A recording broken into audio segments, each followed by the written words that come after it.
Hello. I'm so excited that you are here.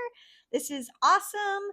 This is the Guilt Led Life Masterclass and the number one, very first masterclass in a whole series of upcoming free podcasts. For starters, lots of housekeeping notes. I'm going to try to make it fast. I chose not to record in silence. So be prepared. You might hear birds. You might hear my dog. You might hear papers rustling around. You might hear me stumble over some words. I really thought that this was going to be the best avenue because motherhood isn't perfect, right? Just do it. We've got something to say, something to do. Stop making excuses. Just jump out there and do it, right? You're with me. Okay, so let's get moving. So, whether you are deep in toddler trenches, navigating the teen years, or even an empty nester, you're still a mom. You're still a mom. There's a lot there. And the guilt, ooh, it shows up just a little different. So let me give you a quick example. You might, in early motherhood, feel guilty for leaving your child so that you can go to work or so you can take care of yourself. Motherhood with teenagers might show up as balancing autonomy and involvement. So confusing in those years. And our empty nesters, navigating boundaries with adult children, right? You're going to hear me say that because I know I know I'm onto something here. So anyway, that's why I chose to begin with the guilt-led life, because guilt has a grip on so many of us, no matter how much time has passed. In this 30 to 45-minute session, I'm going to do the best I can. I'm not exactly a fast talker. We're going to explore how guilt shows up, even when you're not paying attention, the difference between guilt and shame. And we're focusing on guilt today, but it's important to know the difference. Shame will come in another class. What guilt is really costing you, what you were never taught about your nervous system and identity, and how to shift back into self-trust and choice.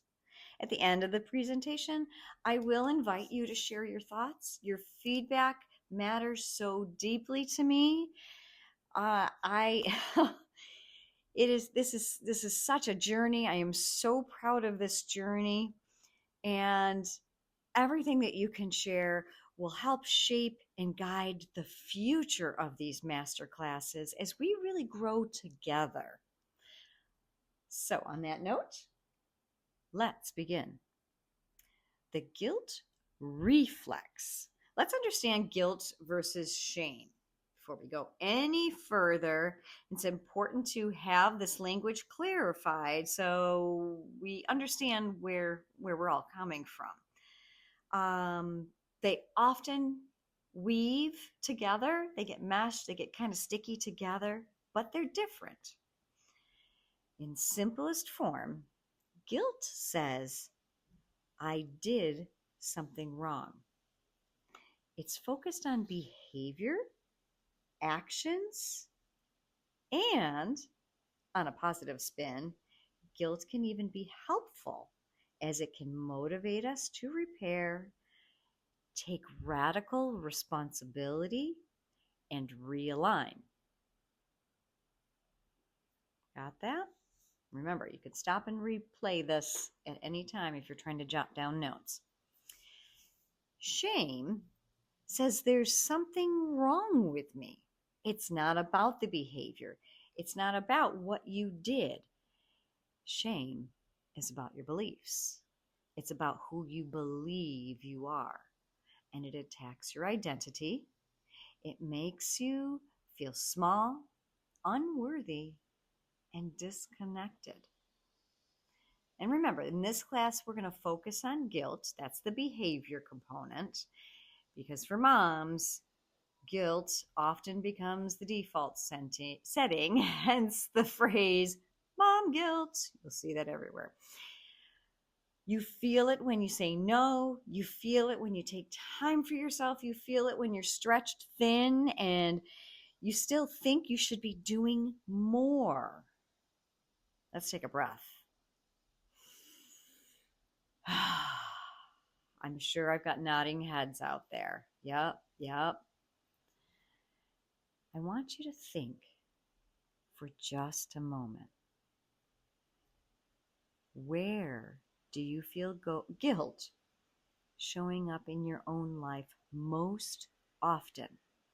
This is not a moment to build a story. This is a moment to just notice it. No need to fix it. Just notice. And if you're taking notes, you can jot it down.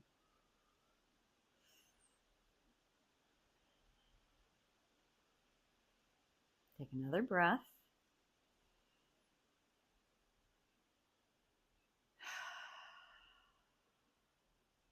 We're going to stay right here with guilt and what happens when it quietly starts running your life. Motherhood guilt often isn't about what you're actually doing, but it's about believing you should be doing something. I'm going to say that one more time. Motherhood guilt isn't about what you're actually doing most often. It's about what you believe you should be doing. So, that's where it gets a little sticky in there. It almost sounded like I was pulling shame in there because I pulled in a belief, but it's still focused on behavior. You have the handed impossible standards. Think about it, moms. Standards that say you should always know what to do and always meet everyone's needs and do it with patience and calm and a smile. Big smile, ladies.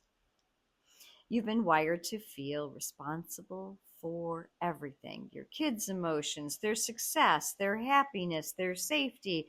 And the moment there's even a small gap, they miss the appointment, the frustrated child, the laundry's undone, your nervous system acts like you've put everyone in danger. It's just stuff. And the moment you notice that, sit with it for a second. You start to understand that's why everything feels like it's not enough. Your system, we're dipping into biological here. Your system keeps raising the bar, trying to keep you safe, trying to keep your children safe, even when there's no real danger at all. Your body treats imperfection like a threat. Guilt shows up to tell you, do more, be better, don't mess this up. But guilt isn't guidance. It's a survival reflex that's been driving you long after danger passed. Take a moment. Think of one place where your mind tells you this isn't enough. Even when you know logically you're doing everything you can. Just notice where that voice shows up most often. We get into this deeper in my mini series, but for right now, just notice where that voice shows up most often. All right, let's keep moving on. What guilt is costing you? What's it costing you? When guilt becomes your default setting, autopilot, the thing you jump to without even thinking, The cost isn't just exhaustion. It's not just about being overtired or overwhelmed. It's really much, much deeper than that. You slowly start shrinking your own life. You say yes to things you don't want to, just to avoid the guilt. You say no to what you need because guilt tells you it's selfish. Over time, your identity gets blurry. You don't even know what you want anymore because your decisions aren't being led by heart led desire anymore. They're being led by avoiding guilt. You're trying to get away from it.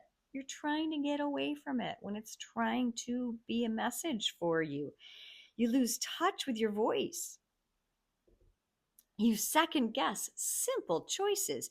You feel disconnected from your own joy, even in the moments that are supposed to feel beautiful. If you're noticing shame sneaking in right now, just note it. Take all of this as a signal. Here's what's even harder to admit. Excuse me. I'm going to get going and then need water. When we lead from guilt for far too long, our children start learning from it too. I'm taking that little break.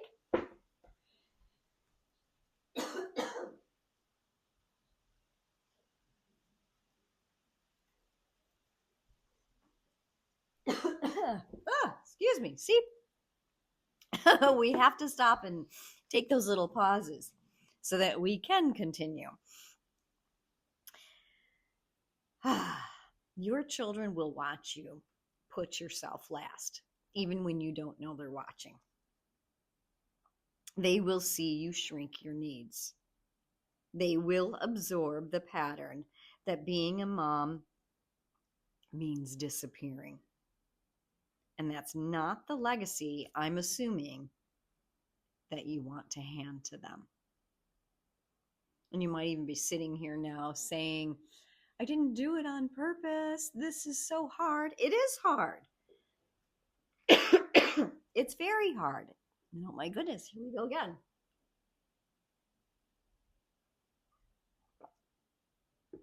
The cost of guilt isn't just what you carry forward. It gets modeled and passed forward. There's good news, even beyond my creaky voice right now.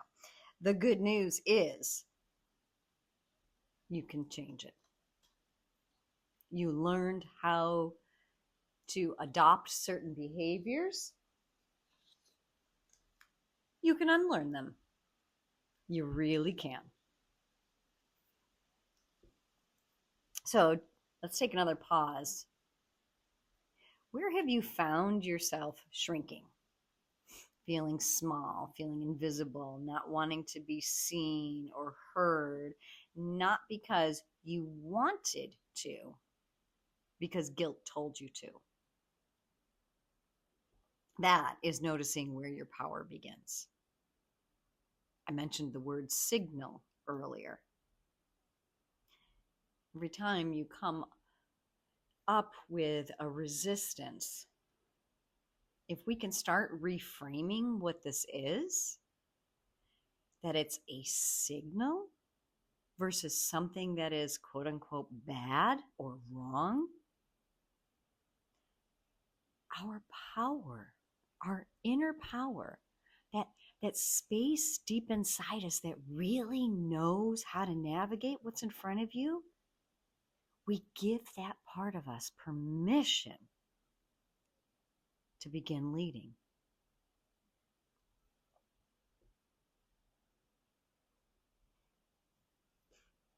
All right, let's keep going. What you were never taught. The hardest part about all of this,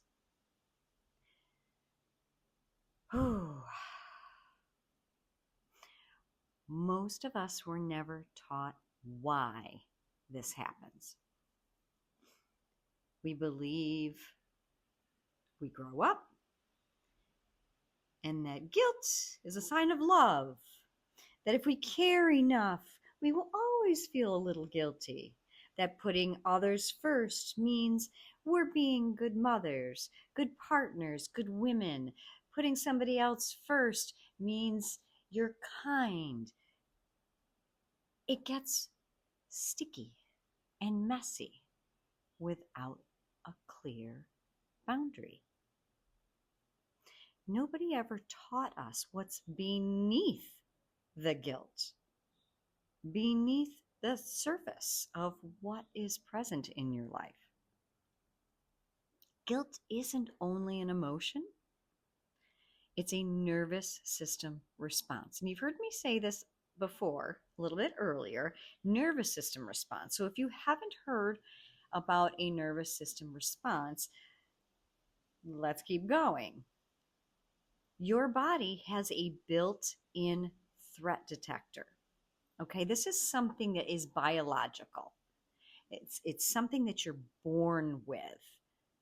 Every one of us has it. And what this detector's job is to send little feelers out into your world. Okay, they scan around and they go, oh, is this friendly? Is this a good place? Do I like this? Do I not like this? Am I danger? Am I in danger? And it happens with in your home, in your relationships, with your children, with your friends, with objects. It's everything. Everything that your body is exposed to. And guess what? Your nervous system is asking one question and one question only. You ready for it? Are we safe? We, you, your body, yourself. Are we safe? That's all it cares. Am I putting myself into a position where I could die? Yes. It goes like that. Its only job is to keep you alive. That's it. So here's where we're going to take another layer. The nervous system doesn't just react to actual danger. You go to lean your hand on a near a hot burner. Maybe you get a little bit too close and ooh, you jerk your hand back really fast. That's how fast your nervous system reacts and sends a signal up to your brain. That's it. That little ooh, you got to pull your hand back away from that hot burner so you don't get burned, to keep you safe. But your nervous system will also react to perceived threat. Things that in some way, shape, or form have become a condition.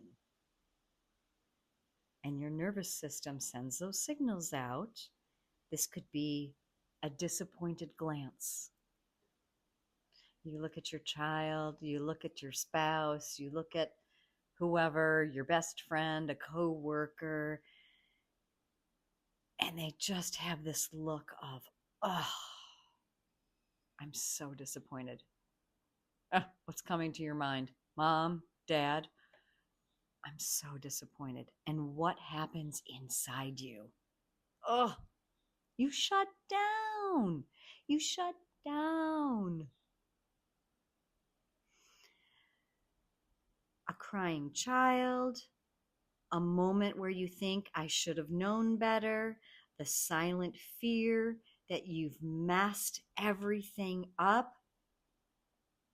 This nervous system sends us into varying degrees of, here's just the most common, the fight, the flight, the freeze.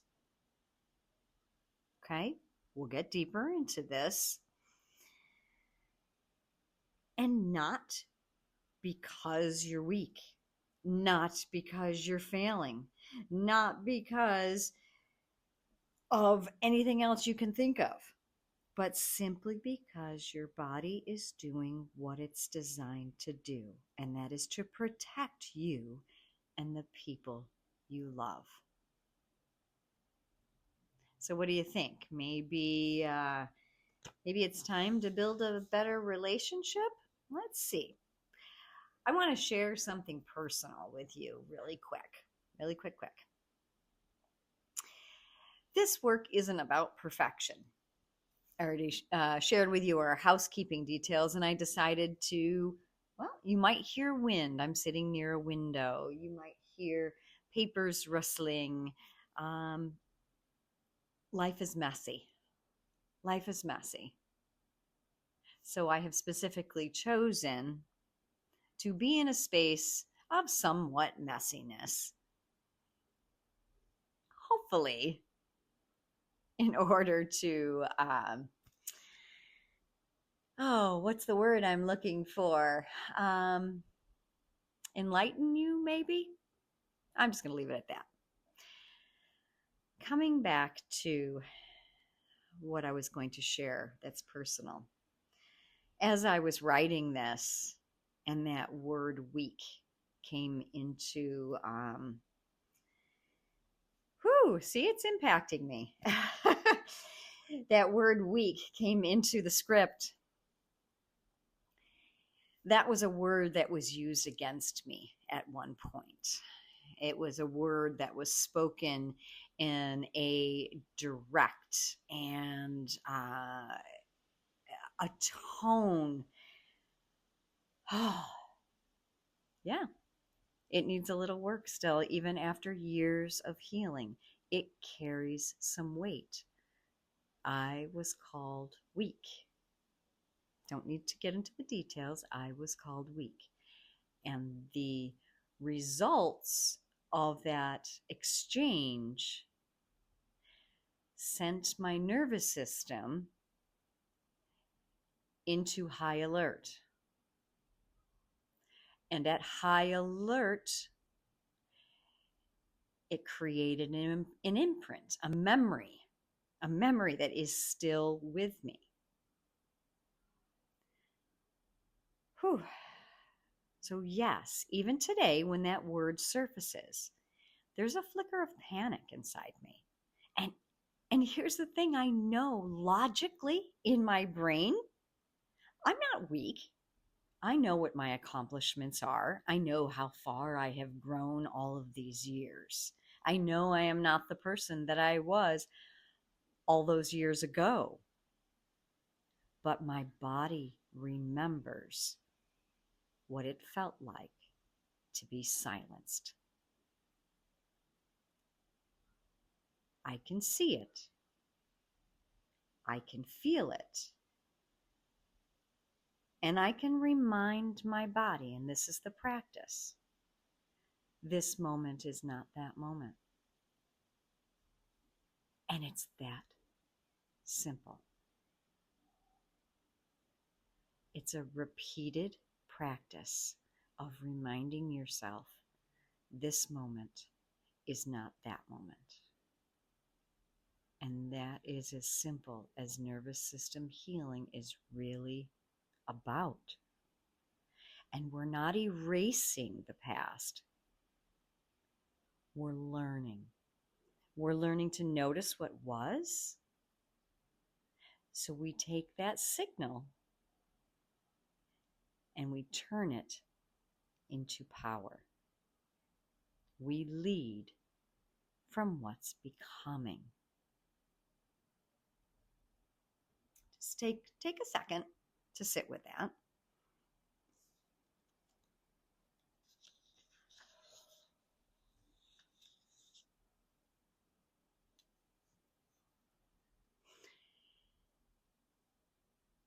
I'll restate. If your system has been trained for years, like the example I just shared, to associate imperfection or conflict with danger, everything starts to feel like a threat. The undone laundry feels unsafe. The tired child feels unsafe. The argument feels unsafe. The messy house feels unsafe. The request for help feels unsafe. And so guilt becomes your reflex. We just pulled it all together there. Not because you're broken, because your system never learned how to feel safe while being human. You just weren't taught. You simply weren't taught. You were working with that biological system I explained earlier. Your body isn't asking, is this true or reasonable? It's only asking, are we safe? Or are we going to die?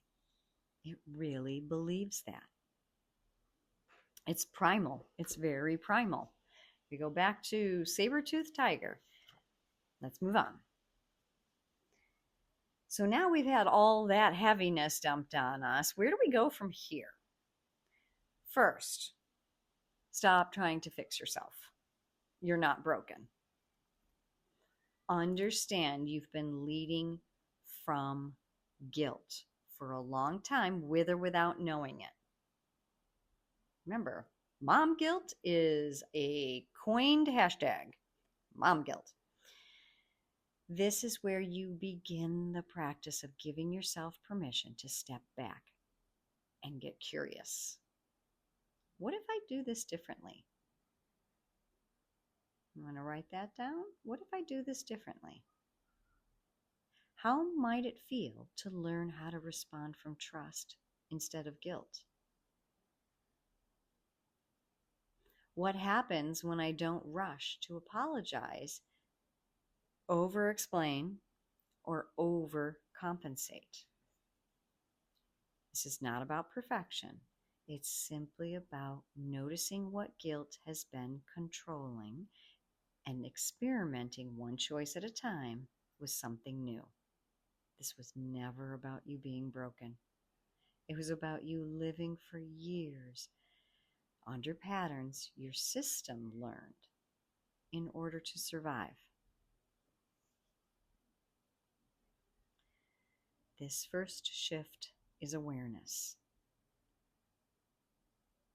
You might even catch yourself in the kitchen one day having an interaction of some sort and saying to yourself the illumination of the words, "Oh, this is my guilt speaking. This is what it is. This is the reflex, that impulsive reaction, spontaneous learned reaction.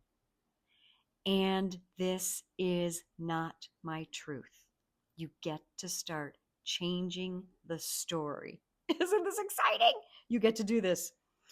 The second shift is regulation. Teaching your body how to feel safe when things aren't perfect. Breathing into the discomfort, letting guilt rise without letting it lead. Notice it. This is where you start to build discernment. You know, sometimes you're going to give into it. And guess what? That's okay. And other times, you're going to feel something within you, a quiet knowing of how to navigate.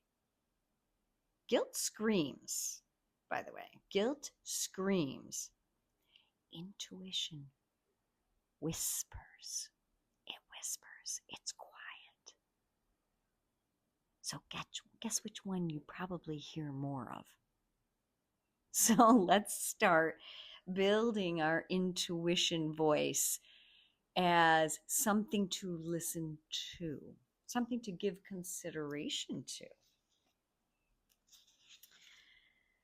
Little by little, you will choose what's right for you without an apology. You'll set the boundaries without collapsing. You feel proud of who you are as a mother, not because you did everything, because you led from your truth. And this is how you end the cycle of the guilt-led life. Moms, how about all that? And of course, I'm going to throw in a bonus reflection question. Eh, maybe two. I have a list here. Uh, yeah, let's go to a little pinch deeper, not different, little pinch deeper. Bonus question number one.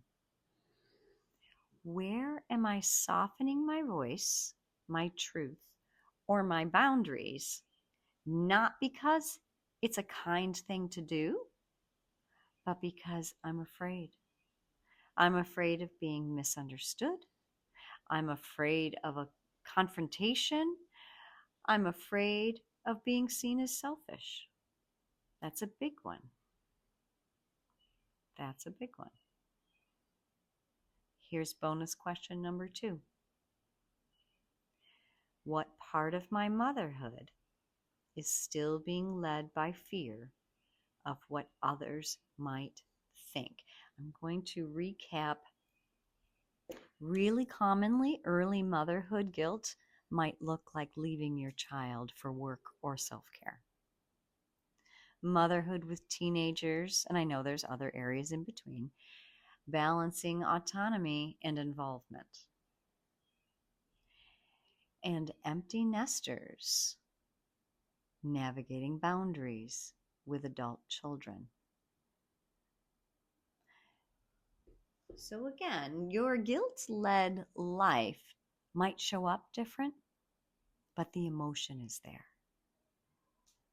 And once we learn how to navigate the emotion, each stage, no matter where you are, becomes that less challenging. You'll be more resourceful and you'll be able to navigate it with more power. And bonus, those around you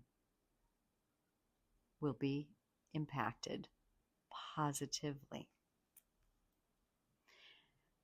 So these two bonus questions, don't try to perfect them. There's no perfection in motherhood. There's no manual. There's no one right way. Just sit with them. Let them stir a bit.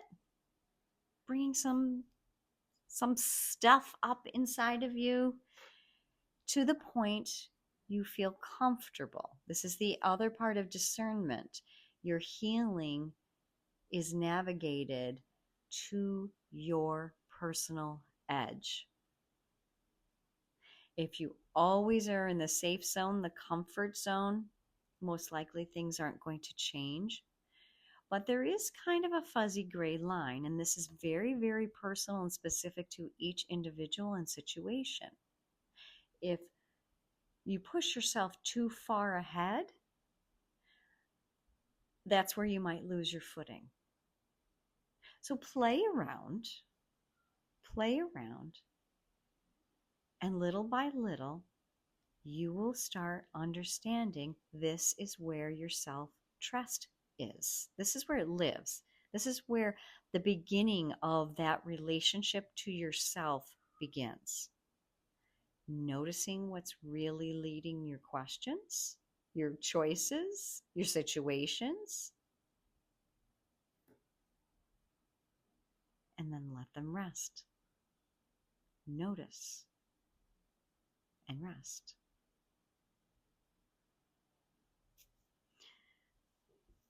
So, Mom, I have tossed quite a lot at you in about this. We're at about 34 minutes now. So I promised I was going to do my best to keep it between 30 and 45 minutes. So I'm going to zip through a little closing. If this really invoked a stir in you, let's call it a stir, if something shifted with you during this class, and you're ready to take a look a little deeper, you want to peek under the layers, I want to invite you to take a look at the Awakened Mom mini course. It's a shorter version of my full course, which isn't quite done yet. But again, I would love feedback. I'll talk more about that at another time. The Awakened Mom mini course is just another step. We titrate healing, not too little, not too much. So this would be a great next step to bring a little more expansiveness into your motherhood and return into your own personal being, led by something a whole lot less exhausting.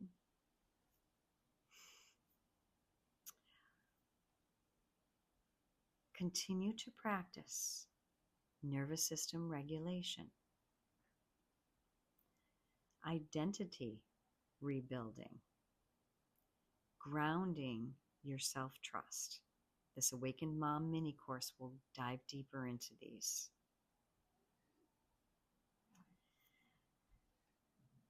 And if you're ready for the full journey, the bigger one that I said wasn't quite ready yet, I'll be sending out an email so you can respond to all of this. Add your name to the wait list for the Awakened Mom full course. It's my intention to create something that's really valuable, something that is so helpful that moms are just going to grab on and they're going to run with it, and they're going to start seeing shifts and changes in their lives at a great impact, huge impact. So it's really important to me to speak with moms of all ages and all stages. So please go ahead and write your name down in that email that I'll be sending it.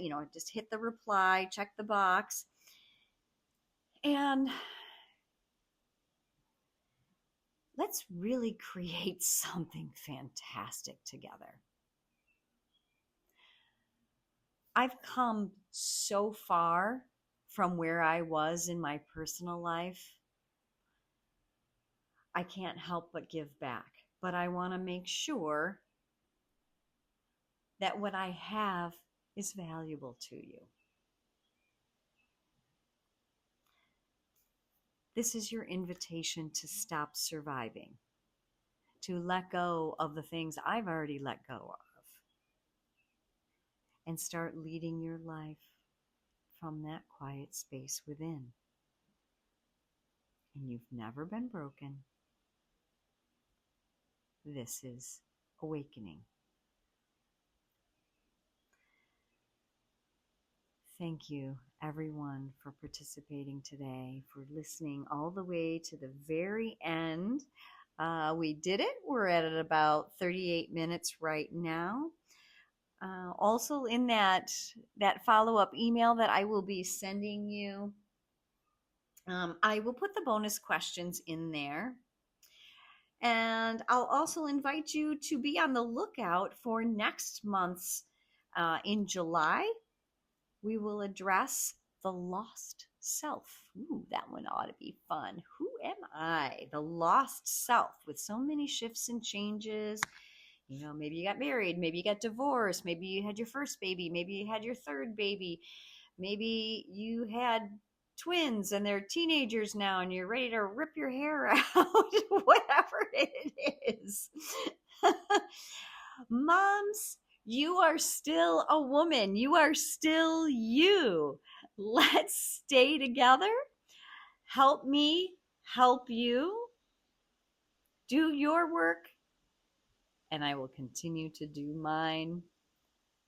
All the peace and love and gratitude to you. Let it wrap you up. Peace, my friends. Good night.